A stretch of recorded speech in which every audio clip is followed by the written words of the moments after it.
War breaking news చూస్తున్నారు. భారత్ పాకిస్తాన్ సరిహద్దులో high tension వాతావరణానికి సంబంధించి ఒకసారి మీరు చూడొచ్చు. ఆర్టీవీ స్క్రీన్ మీద Rawalpindi Pak army headquarters పై భారత్ డ్రోన్ దాడికి దిగింది. దానికి సంబంధించిన బ్రేకింగ్ న్యూస్ చూస్తున్నారు. ఉగ్రవాదులపై ఆపరేషన్ సింధూర్ కొనసాగుతోంది.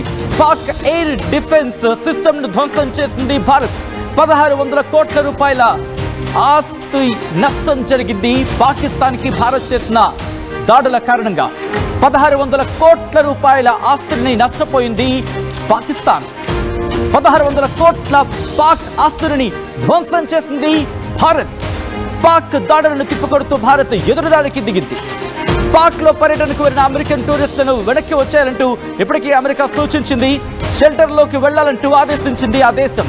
కరాచీ, లాహోర్, రావల్పిండి సహా 9 ప్రాంతాల్లో డ్రోన్ దాడులు కొనసాగాయంటే అర్థం చేసుకోవచ్చు. ఈ నేపథ్యంలో భారత్ ఏ స్థాయిలో ముందుకు వెళ్తోంది.